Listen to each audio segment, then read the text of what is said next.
Ok, buenas noches, bienvenidos. Gracias a Dios por la oportunidad que nos da de poder reunirnos un día más entre semana para compartir de la palabra, aprender de la palabra.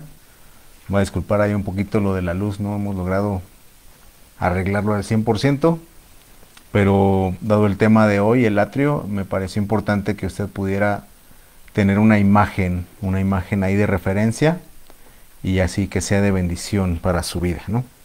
Entonces, recuerde que estamos partiendo toda esta serie, no sé si se logre ver bien ahí en su pantalla, pero si no sabe que estamos partiendo de Éxodo 25, versículos 8 al 9, donde Dios le dice a Moisés, y harán un santuario para mí y habitaré en medio de ellos. Conforme a todo lo que yo te muestre, el diseño del tabernáculo y el diseño de todos los utensilios, así lo harás, o así lo haréis. Recuerde que esto es tanto cuando vamos a la iglesia como cuando hacemos un devocional en casa. La idea o lo que esperamos es que Dios tenga bien estar entre nosotros, tal como lo hace esta promesa, ¿verdad? Tú harás un santuario conforme a los lineamientos que te muestre y yo habitaré en medio de ustedes, ¿no? Ya hemos platicado un poquito también de los materiales, hemos ido separando lo que eran las pieles, lo que eran las telas, lo que eran orgánicos, hemos cambiado un poquito el orden para hablar de los tipos de aceite, del incienso, y pues todo eso usted lo puede ver ahí porque, bueno, ahorita traté de buscar imágenes libres del derecho de autor o que al menos está autorizado poder compartirlas con usted, porque pues hay mucha información, pero pues sí, ¿no? Ya ve que hoy día está sujeto a los derechos de autor y está bien, ¿verdad? Su trabajo les ha costado. Pero entonces, pues hoy corresponde hablar de lo que es el atrio. Usted sabe, es algo que comúnmente los que tenemos tiempo en el cristianismo, en la religión, pues realmente terminamos menospreciándolo, ¿no? Decimos, no, y no, el atrio, o sea, el atrio es de la carne, donde se quema la carne. Pero tal como hemos visto aquí en esta cita que le acabo de leer, desde esto que está aquí afuera, ya es un lugar santo, ¿no? Algo que no se menciona en los libros, en el Pentateuco, es si de alguna manera ellos tenían que limpiar el terreno, ¿verdad? Recuerde que este tabernáculo ellos lo levantaban, lo erigían, donde la nube, ya sea de día, se paraba, ¿verdad? Decía el Señor cuando se levantaba, se movía la nube, decía ahí Moisés, levántese Dios y sean esparcidos tus enemigos. Y cuando la nube se detenía, decía, vuelve Señor a tu reposo. Y entonces ahí, usted sabe, dentro de las 12 familias de Israel, de los hijos de Israel, los levitas, los hijos de Leví, dormían alrededor del tabernáculo, ponían sus tiendas y eran los encargados, ¿no? de llevar el mobiliario. Cada mobiliario también tenía cortinas de cierto color. Esto recuerde que lo transportaban en el desierto. Aquí en mi opinión, se ve muy bonito, ¿va? O sea, se ve estético y más o menos. Pero en realidad, cuando usted trata de buscar otras imágenes, era tal cual. Aquí se podían ver las pieles, ¿va? Encima. Recuerda que algunas eran teñidas, no era algo llamativo, pero adentro de esa tienda todos los utensilios eran de oro, ¿sí? Era oro puro, oro de una pieza. Y incluso aquí, como vamos a ver también aquí en el exterior, aquí usted puede ver lo que es el altar del holocausto que veíamos, los 4 cuernos, que este era de madera de acacia, pero recubierto de bronce, con la rejilla en medio, el lavacro que no hemos hablado de él. Y entonces todo esto era el tabernáculo. Otra cosa que no se menciona en la escritura es en la vestimenta sacerdotal, no se menciona que usaran zapatos o sandalias, ¿no? Entonces entendería que la gente que estaba de este lugar, tal como veíamos el domingo cuando Dios llama a Moisés y le dice, quítate el calzado de tus pies, porque el lugar donde estás es tierra santa, podemos decir que también los servidores del tabernáculo tenían ese contacto, ¿verdad? Era obviamente una tierra santificada por la presencia de Dios, pero al mismo tiempo usted imagínese caminar sin zapatos, ¿verdad? Ahí en el desierto. Obviamente estaba cubierto con la nube, entonces no, al menos no batallaban con el calor, pero sí era de sentir, ¿verdad? Sentir cómo estaban ahí pisando ese lugar. Y para esto, bueno, no le puse toda la cita, solamente le puse aquí para que tuviera las imágenes. Pero para los que apuntan, déjenme volteo aquí la configuración de mi pantalla. Vamos a partir como referencia al Salmo 84:10. Salmo 84:10 dice la escritura, porque mejor es un día en tus atrios que 1000 fuera de ellos. El salmista dice, mejor es un día en tus atrios que 1000 fuera de ellos. Este salmo, recuerda que dice la Biblia que David era profeta, ¿verdad? Aparte de rey, la Biblia misma lo reconoce como un profeta. Entonces, cuando habla aquí de 1000 años fuera, pues hace una alusión al milenio. Obviamente es una de las cuestiones controversiales, ¿verdad?, del cristianismo, que están los amileniales, los posmileniales, los mileniales y muchas corrientes. Tristemente todas las sectas, aún como tales, parten del cristianismo. No debería de ser, pero así es, ¿no?, por la interpretación y por las conciencias de ciertas personas. Pero bueno, aquí claramente apunta hacia ese milenio. Algo interesante que usted va a tener que estudiar es por qué el rey David, el escritor de los Salmos, porque usted póngale en su concordancia atrios y se va a dar cuenta que él siempre habló de los atrios, o sea, no habló del atrio en singular como Moisés en el Pentateuco. En todos los Salmos se menciona plural la palabra atrios, aunque en hebreo usa la misma palabra, por alguna causa, una razón, los traductores agregaron la S para hablar de plural.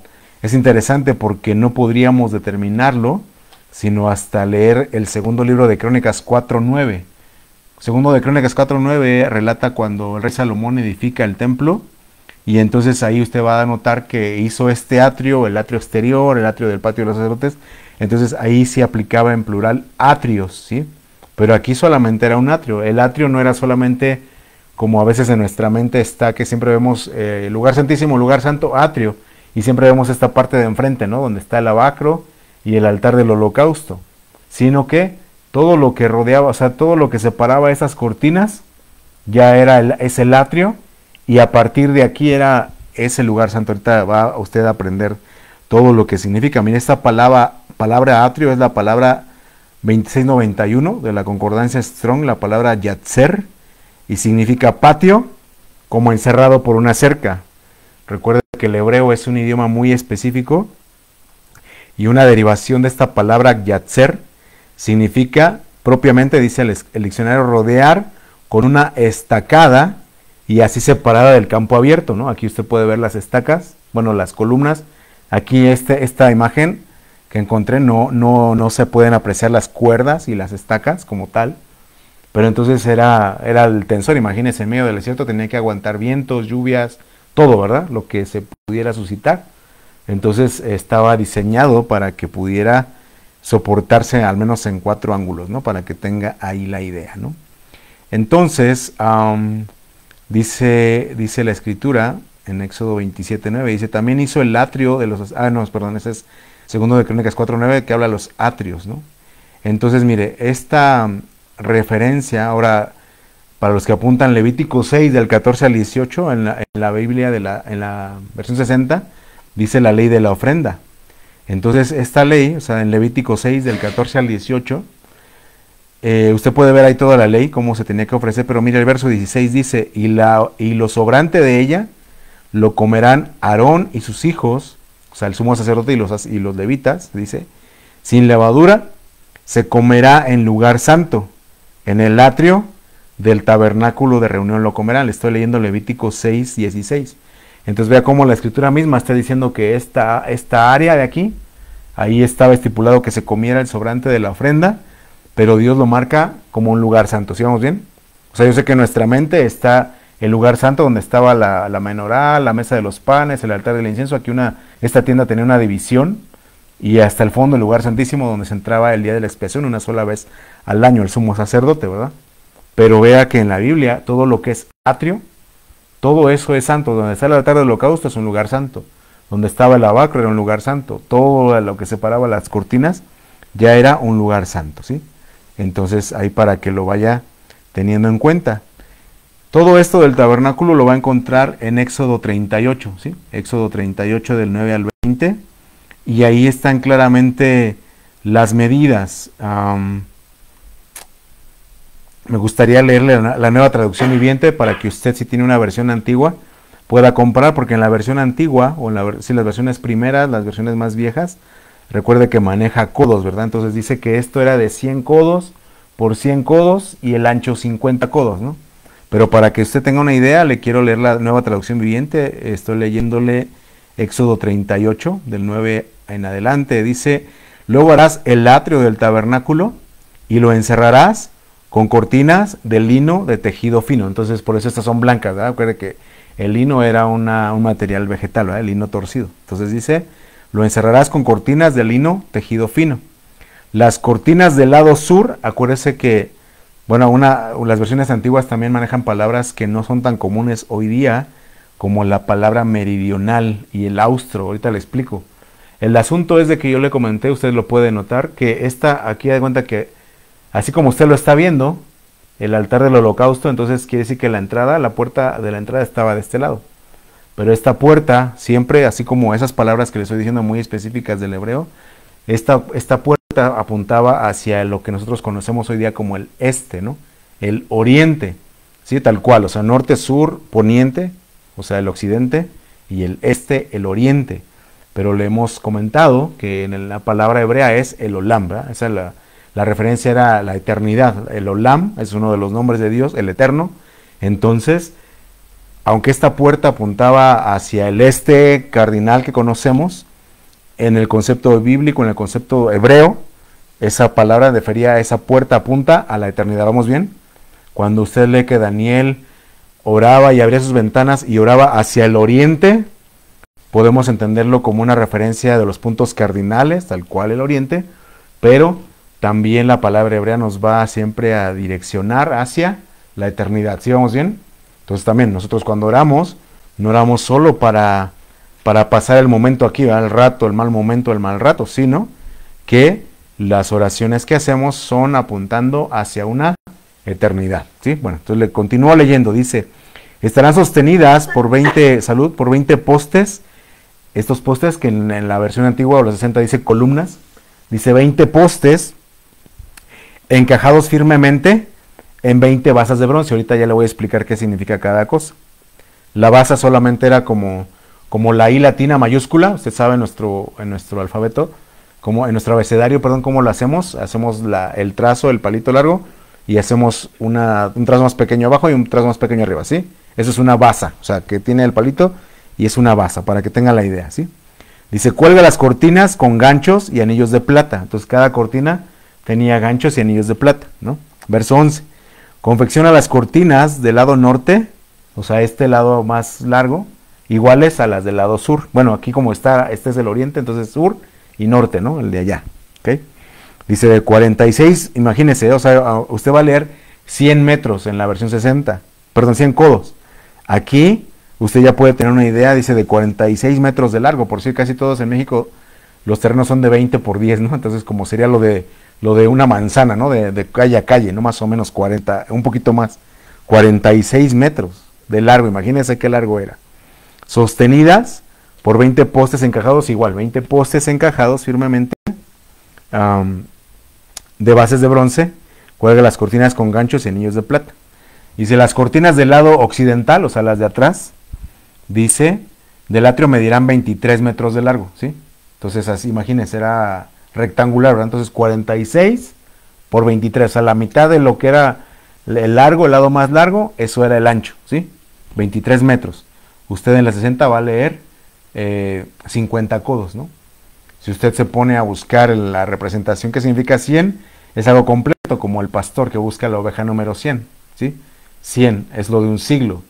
Se me olvidó otra referencia de 50, nos habla de libertad por la referencia del jubileo, ¿no? Para que usted tenga más o menos una referencia.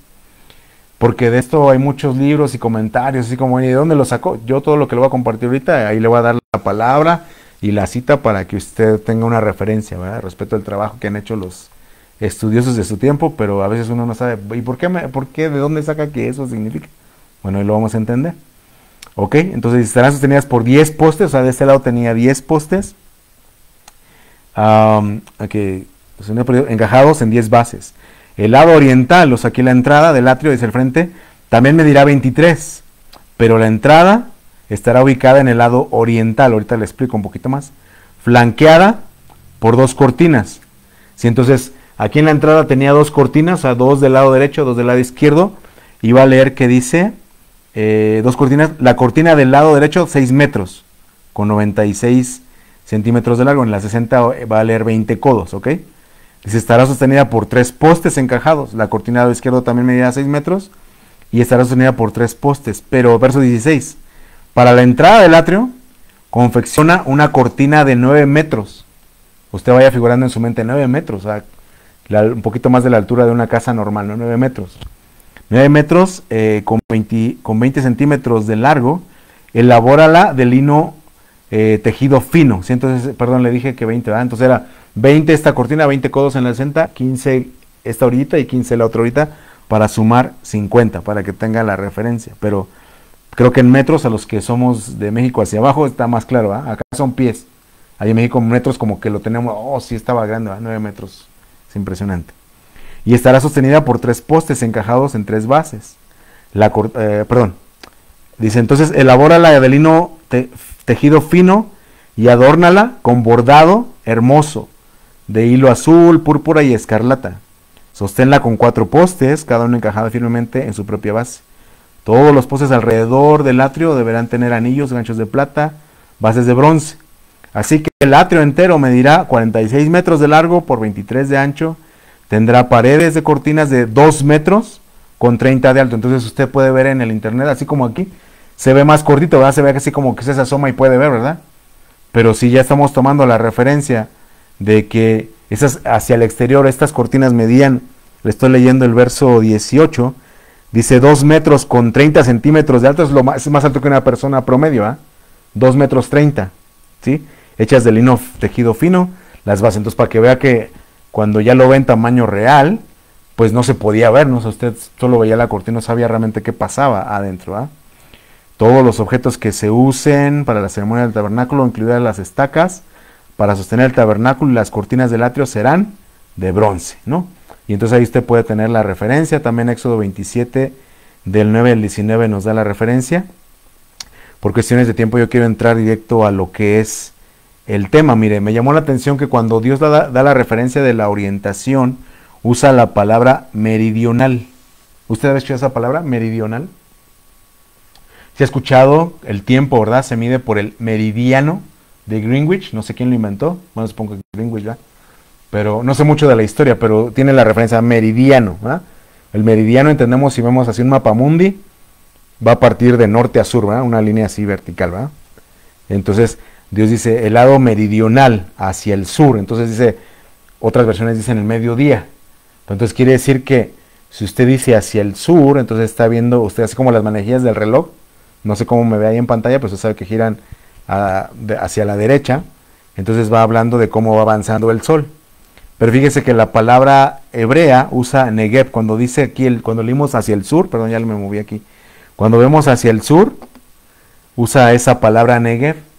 Recuerda que fue una de las rutas que Abraham tomó. Dice que él caminó por el Negev. No está diciendo que sea el río, pero igual nos da una referencia. Dice, oh, entonces tengo que, en la mente cuando sea Negev, o sea, ya se formaba una mentalidad de una jornada, ¿verdad? De que era un peregrino y extranjero, ¿se da cuenta? Así como el tabernáculo, que era movible, ¿no? No estaba fijo en un lugar, sino que Dios los iba moviendo conforme Él iba queriendo.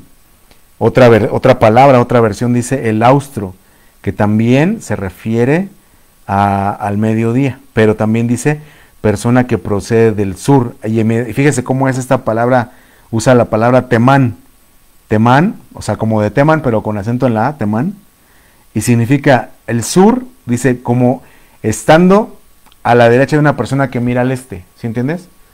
Así como yo estoy, imagínense que ese es mi norte, mi sur, mi este y mi oeste. Entonces dice el sur, la referencia es como estando del lado derecho de una persona que está mirando hacia el este, ¿no?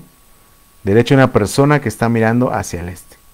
Está medio complicado, ¿verdad? Pero entonces usted tiene claramente la referencia de ver norte, sur. Entonces, sur siempre estaban bien orientados. Eso es lo que le quiero decir con eso. Nada más para que usted sepa, ¿verdad? ¿Qué es eso? Y pues bueno, ahí usted puede ver más cosas. Entonces aquí en el atrio le quiero compartir 6 cosas, ¿no? Leíamos que hay cortinas de lino. Leímos la palabra basas, que es la base como tal. La columna, o sea, los postes, otras versiones. Las estacas, que bueno, aquí no se ven, pero tiene cuerdas y con estacas, la cuerda misma, y aquí más adelante le voy a poner la cortina de la puerta, ¿no? Esta que usted ve así de colores, son las 6 cosas que vamos a tratar de desarrollar en este tema, ¿sí? Para que lo tenga. Entonces, cortinas de lino fino.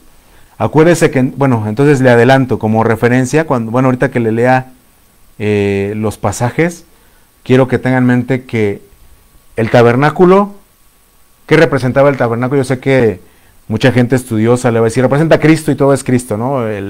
La menorá es Cristo, los panes es Cristo, todo es Cristo, está bien. Pero de acuerdo a como venimos siguiendo nuestro estudio, el tabernáculo no era otra cosa que el cielo en la tierra, ¿se acuerda? Lo que leímos ahorita, Dios le dijo a Moisés, como te mostré en el monte, así me lo vas a hacer. Ahí en Hebreos dice que estas cosas que vemos aquí dice, eran figuras, eran sombras de las cosas celestiales. ¿Sí? ¿Vamos bien? En Apocalipsis usted ve que se vuelve a abrir el tabernáculo de Dios en el cielo, que está también una arca de la alianza, ¿sí? Ahí está. Entonces esto era una sombra y figura de lo que está arriba. Obviamente por eso vemos que hay un orden para poder llegar a este lugar santísimo, ¿verdad? No podemos llegar sin apartarnos del mundo. Se da cuenta que acá es el mundo, acá es el cielo. No podemos llegar sin un sacrificio, sin lavarnos, sin oración, sin palabras, ¿sí? Entonces ahí usted lo va a ir desarrollando. Entonces nuestro primer punto son las cortinas. Éxodo 27:9 dice, asimismo harás el atrio del tabernáculo al lado meridional, aquí está la palabra que le comenté antes, al sur.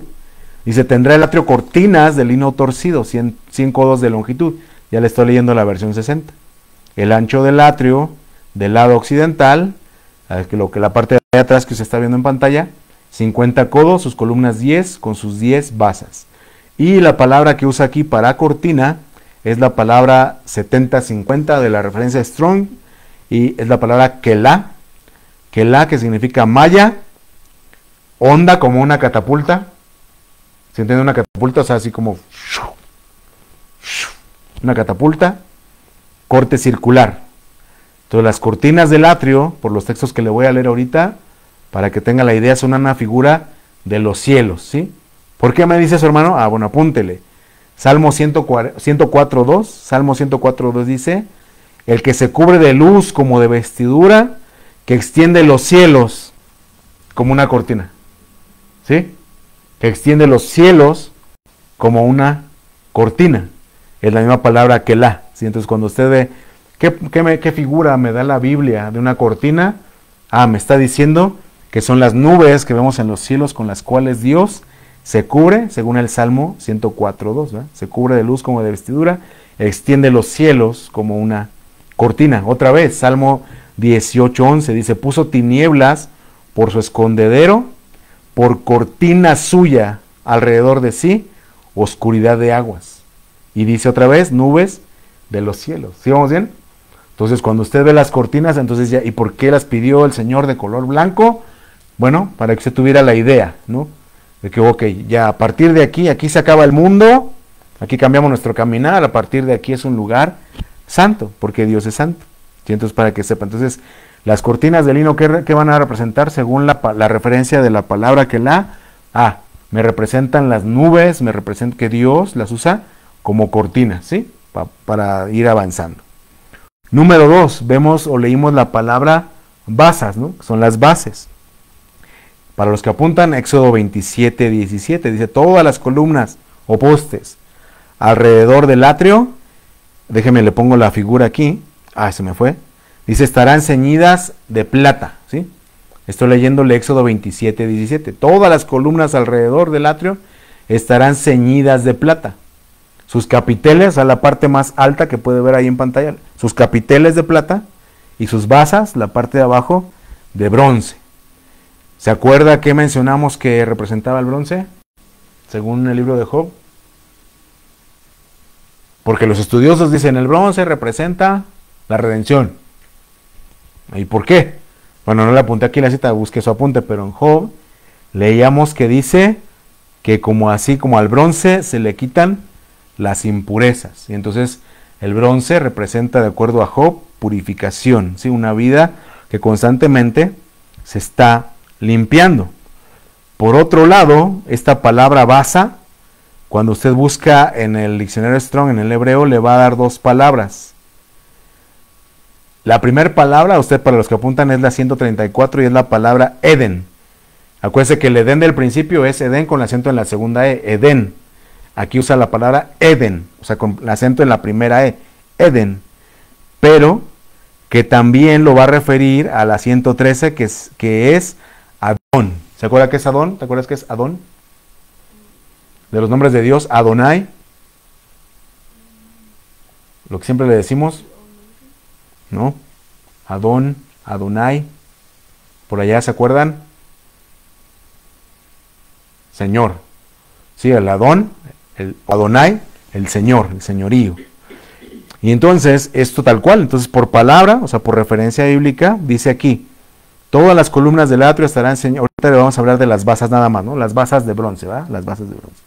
¿Qué representan las basas de bronce? Según la etimología del hebreo, bueno, nos representan señorío. ¿Se acuerdan las dos palabras que le mencioné ahorita? Una era Adón y la otra. No, la primera, que le mencioné de los acentos. Dice, esta palabra lo tiene en la segunda E, esta que estoy mencionando está en la primera E. ¿No? El primer huerto que Dios plantó, Edén, ¿no? El Edén. Esta es Eden, con acento en la primera E. Entonces, si usted lo leyera en el hebreo, podría decir Eden Adón, ¿no? Salud. Eden Adón. Apunte por favor Mateo 7:21, mire, esta es una referencia muy bonita, porque dice el Señor Jesús, obviamente aquí va a estar en griego, pero note cómo es Dios sabio, dice la Biblia Mateo 7:21, no todo el que me dice Señor, Señor, entrará en el reino de los cielos, sino el que hace la voluntad de mi Padre que está en los cielos, ¿sí? Permítame transliterarlo ahí en esa palabrita, porque dice ahí Señor, que podríamos ponerle Adón, ¿verdad? Adón, no todo el que me dice Adón, Adón entrará. Pero ahora póngale, no todo el que me dice Adón, Eden, entrará en el reino de los cielos. Sí, no todo el que piensa que tiene un fundamento, el que tiene el señorío, sino el que se sujeta voluntariamente, el que dice, el que hace la voluntad de mi Padre que está en los cielos. Y entonces ahí usted puede entender más este pasaje, o sea que muchos podemos decirle Señor, o sea, de palabra, ¿no? Mi pastor enseñaba, y me hace cierto sentido, ¿verdad? Que si creemos en un Dios que es Padre, Hijo y Espíritu Santo, nos faltaría un señorío, ¿verdad? Tenemos el señorío del Padre, el señorío del Hijo, faltaría el señorío del Espíritu Santo, tiene cierto sentido. Pero también o sea, no todo el que dice Edén a Adón entra en el reino. Entonces, mire, esta palabra Eden significa base, ¿no? Fundamento. El Eden es el fundamento y el Adón es el gobierno, ¿sí? Entonces, ahí entonces, ¿en qué se basa ese gobierno? Entonces, obviamente, podemos entender que no es otra cosa sino la palabra misma, ¿verdad? La palabra de Cristo, como vamos a ver más adelante. Vamos a avanzar, mire, segunda de Timoteo 2:19, al respecto del fundamento, dice, el fundamento de Dios está firme, teniendo este sello. Conoce el Señor a los que son suyos, y apártese de iniquidad todo aquel que invoca el nombre de Cristo. Entonces son dos cosas, ¿no? Dios nos conoce, dice, Dios conoce a los que son suyos, pero apártese de iniquidad todo el que invoca el nombre de Cristo. Vamos bien ahí. Entonces, ¿qué me va a representar la base? Me representa el fundamento, me representa el señorío de Cristo. Al decirle a él Señor, sé que no por decirle Señor, Señor voy a entrar, sino el que yo obedezca, el que yo haga la voluntad del Padre, y que eso me va a representar que yo mismo, si obedezco, me voy a apartar de iniquidad. Y que si me aparto de iniquidad, como dice 2 de Timoteo 2:19, el Señor me va a conocer, ¿sí? Va a ser su propiedad, y se conoce a los que son suyos, ¿sí? ¿Vamos bien? Entonces ya vimos cortina, los cielos, la base, el fundamento del Señor de Cristo. Ahora vamos con la columna misma, ¿sí? La columna misma, dice ahí, Éxodo 27:17, todas las columnas alrededor del atrio estarán ceñidas de plata, capiteles de plata y sus basas de bronce. Aquí me pusieron la referencia, ¿verdad? De que este poste dice que era de madera de acacia. ¿Se acuerda que mencionamos que es la acacia? Una palabra clave de la acacia. Una madera, empieza con I. Incorruptible, ¿no? Madera incorruptible, que no se vende. Entonces, en el caso de una que está expuesta, una madera expuesta, no se hincha, no se contrae, tiene su misma forma ante cualquier circunstancia. Eso podríamos entender respecto a la madera en sí como incorruptible. Aquí yo le quiero enfocar la parte que dice ceñida de plata, ¿no? Cuando la Biblia dice ceñidos tus lomos, pues abrochaba el cinturón, ¿no? O sea, es algo que te ciña, algo que te aprieta, algo que te sujeta, ¿sí? Así. Entonces, cuando decimos aquí ceñidas de plata, y sobre todo la parte capitel, usted puede estudiar ahí la historia arquitectónica, ¿va? A través de los años. Entonces, estos son con los capiteles, ¿va? Los capiteles es la parte de arriba, de sus capiteles de plata. Capiteles de plata.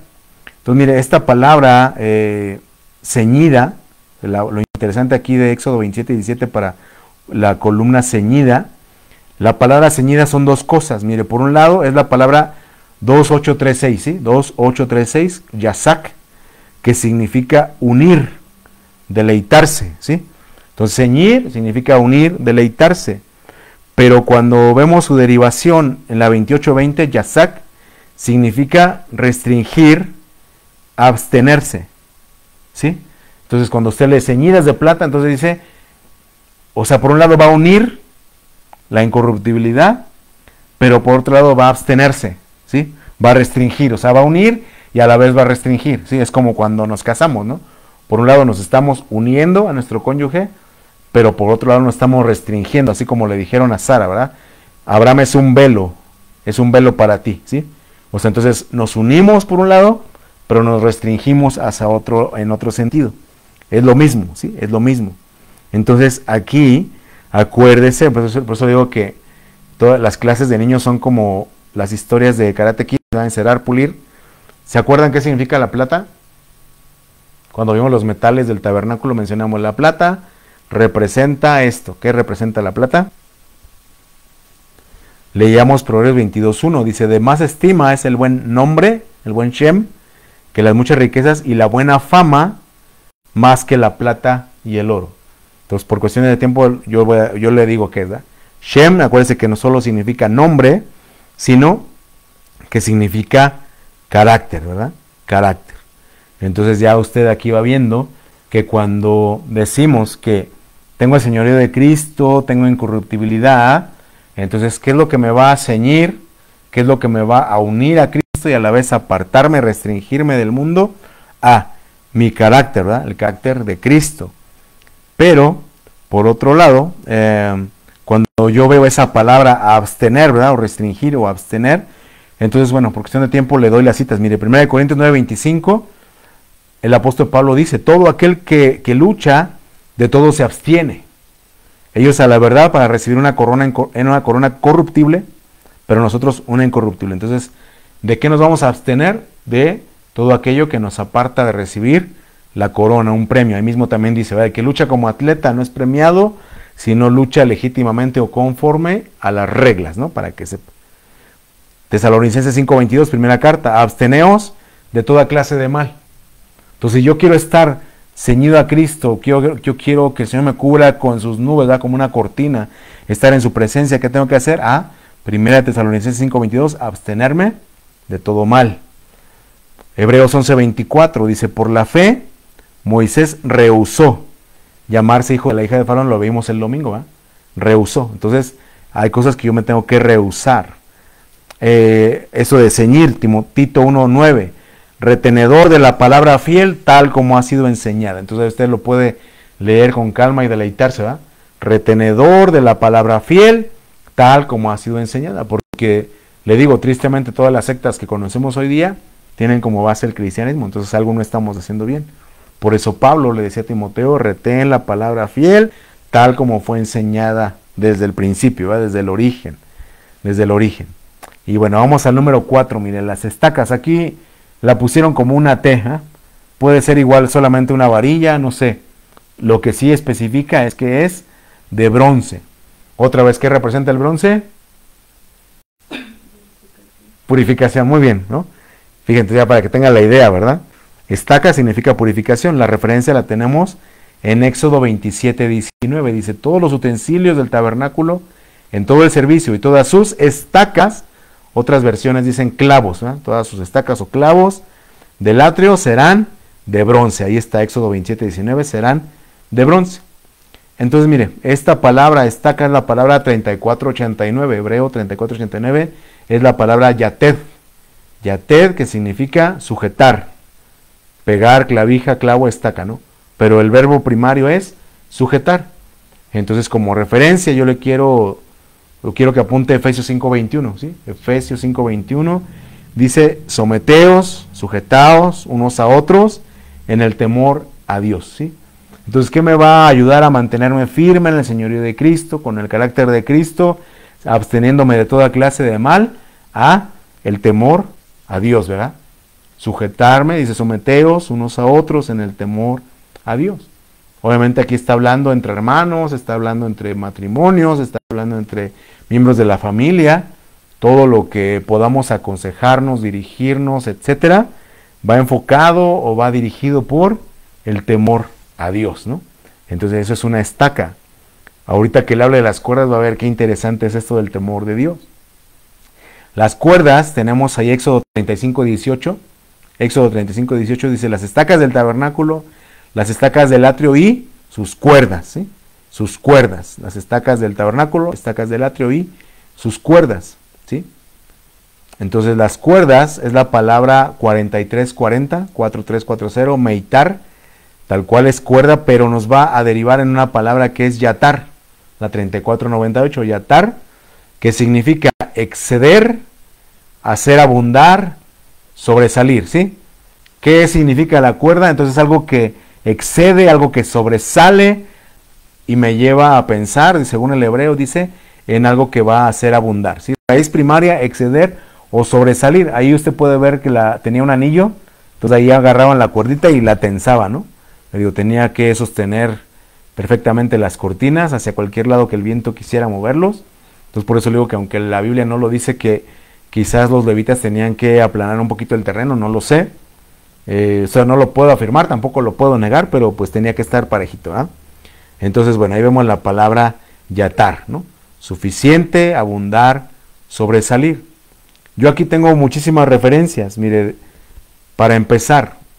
¿Se acuerda que entonces esto representa someterme al temor de Dios, ¿verdad?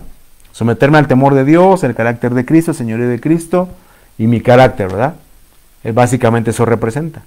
Pues entonces la cuerda, que es la que me va a tensar, la que me va a marcar ahí qué tanto me puedo maniobrar, ¿verdad? En la vida.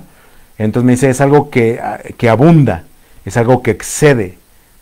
A ver si puedo apuntar la cita rápido. Efesios 3:19 dice el apóstol Pablo, cuando dice que todo lo es como basura, dice, conocer el amor de Cristo que excede, bueno, cuando ora, ¿verdad? Dice, doblo mis rodillas para que conozcan el amor de Cristo que excede a todo conocimiento, para que seáis llenos de toda la plenitud de Dios. Entonces, ¿qué es lo que me va a tensar?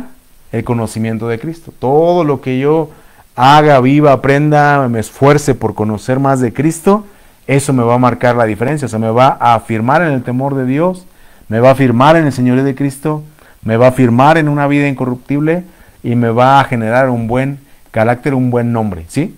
El conocimiento de Cristo. Mire, a ver si puede apuntar, si no para que lo tenga ahí como referencia. Eclesiastés 7:12, segunda de Pedro 1:8, Colosenses 3:16, Colosenses 2:7, Efesios 3:20, Lucas 15:17 y Lucas 6:46. ¿Qué cosas exceden? Eclesiastés 7:12 dice, la sabiduría excede al escudo de la ciencia y el dinero porque da vida. Entonces, ¿qué debo tener aquí para el temor de Dios? Sabiduría. ¿Cómo dice Santiago que se va a medir mi sabiduría? Por mi buena conducta. No por cuánto sé, no por cuánto puedo decir, contestar, refutar, sino dice, ¿quién es sabio y entendido? Muestre por su buena conducta. Entonces, mi buena conducta, en el temor a Cristo, a la incorruptibilidad y todo lo que estamos repasando, eso me va a representar una cuerda, la sabiduría de lo alto, ¿verdad? Sabiduría de Dios, que es pacífica, pura, llena de frutos. Vimos anteriormente, 2 de Pedro 1:8, dice, si estas cosas están en vosotros y abundan, no dejarán estar ociosos ni sin fruto, ¿verdad? Conocimiento, fe, amor, piedad, dominio propio, afecto fraternal, amor, ¿no? Si estas cosas están en vosotros y abundan, entonces todo esto, afirmando el temor de Cristo, el señorío de Cristo, el fundamento de Cristo, la vida en que todo va a ser así, ¿verdad? Para que se lo aprenda. La palabra, Colosenses 3:16, la palabra de Cristo more en abundancia en vosotros. ¿Qué palabras habló Cristo? Una cosa es la Biblia, una cosa es la ley de Moisés, una cosa es el Nuevo Testamento, los evangelios. Dice aquí, la palabra de Cristo. Dice, la palabra de Cristo mora en abundancia en vosotros, enseñándonos, exhortándonos con toda sabiduría. Efesios 3:20, aquel que es poderoso para hacer todas las cosas más abundantemente de lo que pedimos o entendemos. Entonces, ¿qué tengo que hacer? Yo tengo que orar, pero tengo que estar expectante de que Dios hace las cosas más abundantemente. O sea, Señor, yo te puedo pedir un lugar donde vivir, pero el Señor no solo va a ver eso, sino que Él va a ver un lugar donde quizá puedas abrir una célula, donde llegues a un vecindario, donde hagas falta tú, precisamente tú, hombre, mujer, joven, jovencita, ¿verdad? Con ese carácter y con todo lo que tienes para poder bendecir, para poder orar, para poder interceder, un trabajo, etcétera, ¿sí? Como ejemplo, Lucas 15:17, cuando el hijo pródigo reacciona, dice, ¿cuántos jornaleros en la casa de mi padre tienen abundancia de pan?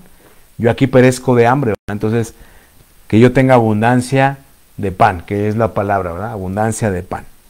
El hombre bueno, Lucas 6:45, dice, de la abundancia del corazón habla la boca. Entonces, ¿qué es esta cuerda que me va a tensar? Lo que habla mi boca. ¿Se da cuenta por qué dice la Biblia, malas conversaciones corrompen buenas costumbres? Ah, bueno, sí, porque lo que yo hable, al final va a estar revelando lo que abunda mi corazón. Y mire, yo aquí un apunte extra, un apunte al margen, Salmo 21:12, mire, dice, tú los pondrás en fuga, a tus enemigos, tú los pondrás en fuga, en tus cuerdas dispondrás saetas contra sus rostros. Dicen, tus cuerdas dispondrás saetas contra sus rostros. Y entonces, ¿sabe este texto de Salmo 21:12? Lo que está diciendo es que estas cuerdas, esas cuerdas que sostenían el tabernáculo y estas estacas, dice, tú las dispondrás como saetas contra sus rostros. Entonces, ese temor de Dios viene a ser una saeta para defenderte, ¿no? Oye, ¿y tú por qué no bailas? Porque tengo temor de Dios. Oye, ¿y tú por qué no haces esto? ¿Qué de malo tiene? Tengo temor de Dios. No puedo decirle Señor, Señor y no hacer la voluntad de mi Padre que está en los cielos. ¿Se da cuenta cómo es un conjunto de cosas? Ese es un salmo muy bonito, Salmo 21:2. También eso habla de una cuerda de arco y bueno, ahí usted puede ver. Tengo aquí otras citas de lo que debe de exceder, ¿verdad? Debe exceder. Ahí se las apunto. Pero bueno, vamos al número 6, mire, para ir terminando. La cortina. Le digo que tuve que buscar imágenes que estuvieran libres de derecho de autor. Entonces, cuando usted busca en internet, hay unas que tienen unos bordados muy bonitos aquí al frente. No sé, no tengo la referencia cómo lo pidió el Señor, ¿verdad? Si fuera horizontal o así como usted lo puede ver ahí vertical, 4 colores. Yo lo que sí quiero decirles es por qué la Biblia nos menciona 4 colores. Aquí la referencia es Éxodo 27:16, ¿sí? Dice, y para la puerta del atrio, o sea, esta donde se recibía, que estaba orientada hacia el Olam, hacia la eternidad, hacia el oriente, dice, para la puerta del atrio habrá una cortina de 20 codos. Entonces acuérdense que aquí eso medía 50, entonces eran 15 esto blanco y esta medía 20, ¿no? 20. Y entonces dice Éxodo 27:16, de azul, de púrpura, quizá no se pueda ver muy bien aquí el color en la pantalla, por la cámara, pero ahí está la referencia, azul, púrpura, carmesí y lino torcido que es blanco, ¿eh? Entonces 4 colores, azul, púrpura, carmesí, lino torcido, y dice aquí obra de recamador, o sea, los que tenían que entretejer los hilos, ¿ah? ¿Estamos bien ahí? Entonces, bueno, ahí no sé, realmente yo no tengo la referencia de si era un bordado muy bonito como usted puede ver en muchos dibujos, o era algo más sencillo que solamente colgaba un color, o incluso si era vertical, no lo sé. Pero vamos a ver qué es lo que representa, ¿verdad? Para nosotros. Fíjese que esta palabra cortina usa la palabra 4639, 4639, es la palabra maasé, M-A-A-S-E, maasé, acento en la E, maasé, que significa, o sea, o deriva de otra palabra que significa acción buena o mala, pero mire cómo es Dios, dice por implicación, específicamente un poema. Generalmente propiedad, arte, oficio, pero piensen en esto. Esta palabra, la palabra en hebreo que usa para esta cortina del tabernáculo, de la entrada, cámbialo cortina por poema. Dice, y vas a poner un poema en la entrada del tabernáculo. Un poema. Un poema de 4 colores. Leíamos en Éxodo 27:16, azul, púrpura, carmesí y lino torcido. A ver si tienen sus apuntes ahí. Esos 4 colores ya los vimos. ¿Se acuerda qué representa el azul? Ya sé que los comentaristas siempre dicen azul celestial. sí, pero es algo más que eso. Acuérdense que vimos que este tono de azul era un azul, así como cuando usted va a un planetario, cuando usted está en una noche estrellada y puede ver la Vía Láctea, es un azul un poco más violeta, ¿no? Un azul medio violeta. Hay una palabra, se lo digo por cuestiones de tiempo, representa, más que celestial, representa profundidad, ¿sí? Así como dice que los cielos de los cielos, o sea, nosotros aquí vemos un cielo, ¿verdad? El cielo, el azul cielo en el día, el azul oscuro en la noche, pero solamente nuestros ojos logran determinar un cielo, ¿verdad?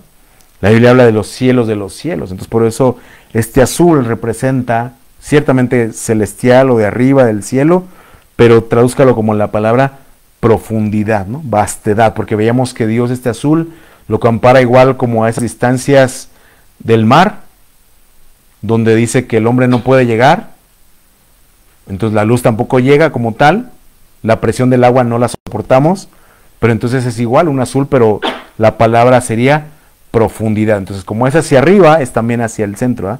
Profundidad. El púrpura, recuerde que el Señor Jesús dijo, los que se visten de púrpura, en los palacios de los reyes están. Entonces es realeza, ¿eh? De reyes, ¿no? Reinado, reyes. El carmesí como tal nos refiere a la sangre de Cristo derramada, lo vimos ya en su momento, por eso ahorita voy rápido, y eso representa redención, ¿sí? Que alguien derramó su sangre para salvarme a mí. Alguien tomó mi culpa y me transfirió su inocencia, que fue lo que hizo Cristo en su sacrificio. Carmesí. Y el lino torcido, que según ya hasta Apocalipsis entendemos que el Señor nos revela y dice acciones justas de los santos. Digamos que es una cosa muy específica, ¿verdad? Acciones justas de los santos, ¿verdad? Acciones justas.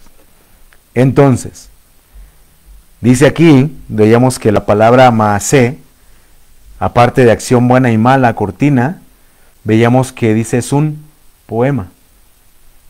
¿Sabe qué es este poema? Le mencioné 4 cosas, bueno, piénselo, mastíquelo ahí en su casa. Apunte la cita de Efesios 3:18. Efesios 3:18, mire, asocie las ideas que vimos ahorita, Dice que seas plenamente capaces de comprender con todos los santos cuál sea la anchura, la longitud, ahí está la palabra profundidad, y la altura.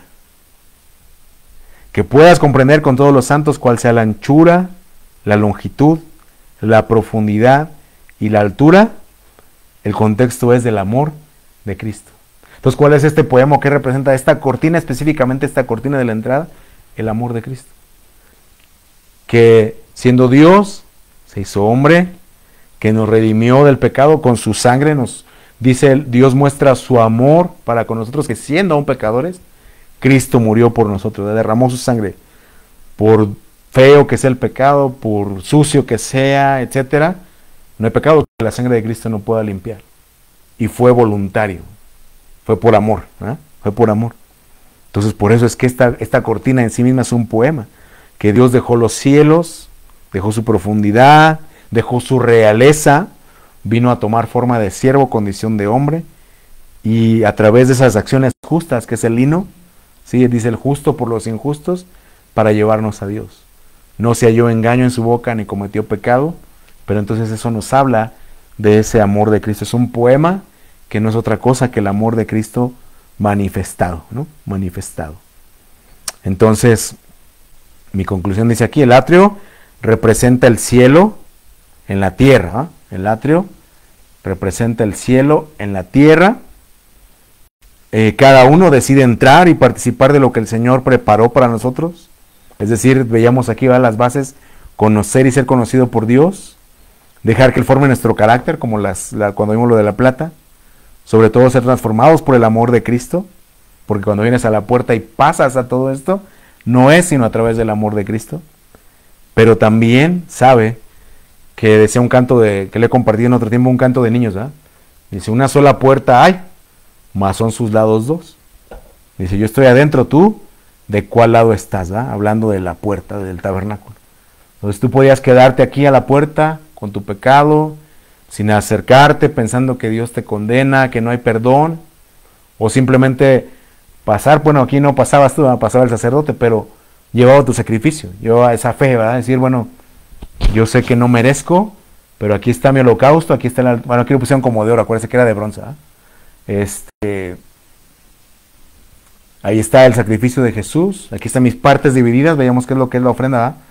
Que lo que yo, Romanos 7, lo que yo quisiera no siempre concuerda con lo que siento, con lo que termino haciendo, donde termino caminando, pero como yo entendí este poema codificado del amor de Cristo, entiendo y no es otra cosa que recibir ese amor y decirle, lo recibo para que pueda entrar hasta el lugar santísimo, hasta donde está esa revelación de Dios mismo, siendo que Él es santísimo, santísimo. No vamos a llegar si no pasamos por todo el protocolo, pero al menos en lo que vimos hoy del atrio ya sabemos que es un lugar santo y todo lo que representa, ¿no? Entonces, por eso quise ponérselo en imagen, para que tenga una imagen clara y lo pueda repasar las veces que sea necesario. Si ocupa el apunte, pues ahí mándenos un mensajito para podérselo mandar, lo tenga las referencias, porque le digo, es un tema que usted por los comentaristas pues sacan muchas cosas, pero cuando trata de indagar, bueno, ¿de dónde sacan esto? ¿Por qué me dice esto otro? Así como que ya quedan ahí ciertos huecos, ¿no? Entonces así sin añadirle ni nada es lo que le puedo compartir y pues ya nada más falta orar, ¿verdad? Que el Señor nos ayude a no solo a tener este conocimiento, sino poder experimentarlo cada día de nuestra vida. Amén. Padre Dios, en el nombre de Jesús te damos gracias en esta noche, primeramente por la vida, por tu misericordia, porque por tu misericordia es que nos das la vida, y el salmista lo dijo muy bien, tu misericordia es mejor que la vida misma, pero también mientras hay vida hay esperanza, Señor. Y hoy pues compartimos un poquito del conocimiento. Sabemos que son temas que cuando uno los lee, así a primera instancia, no muchos entienden, sí se necesita ser uno más gráfico, como ahora tuvimos esta oportunidad, pero qué glorioso es entender que en todo esto sí, como han dicho muchos, es Cristo revelado, pero poder entender cada cosa, Señor, poder entender incluso en el hebreo, ¿verdad? Que es un poema esa entrada que nos habla del amor de Cristo, cuán profundo, cuán ancho, cuán largo, cuán suficiente es ese amor para cada uno de nosotros. Y también al estar en una puerta, nos da la referencia que nos estás imitando, podemos entrar, o por nuestra decisión también podemos quedarnos afuera, condenándonos, pensando que nuestro pecado es muy grave, es muy sucio, que hemos reincidido, que no hay perdón. Pero bien dijo el salmista, en tu nombre hay perdón para que sea reverenciado, Señor. Hoy venimos creyendo y declarando que no hay pecado, que esa sangre derramada hace 2000 años no tenga el poder de limpiarlo hoy día, de romper con toda cadena, con toda atadura. Esa palabra, ese logo sigue siendo vigente hoy día, sigue siendo poderoso, Señor, y clamamos por poder venir a esa puerta del tabernáculo, poder recibir ese amor del Padre, ese amor de Cristo en nosotros, y poder participar de todas las bendiciones que representa el que tú hayas habilitado una puerta de acceso, como dijo Jacob, que tu casa no es sino casa de Dios y puerta del cielo, para llegar a donde tú estás, para pedirte ser limpiado, ser perdonado, ser renovado, Señor, ser acepto en el amado, y que eso, mientras nos concedas vida en estos cuerpos, podamos vivir dignamente del evangelio con que tú nos has llamado, Señor. Ayuda a cada uno, a cada una, Señor. Abre el entendimiento, la mente, las veces que tengan que oír este mensaje, este estudio, y que sea de bendición y de edificación en el nombre de Cristo. Te damos gracias. Amén y amén. Pues muchas gracias, bendiciones. Nos vemos la siguiente ocasión.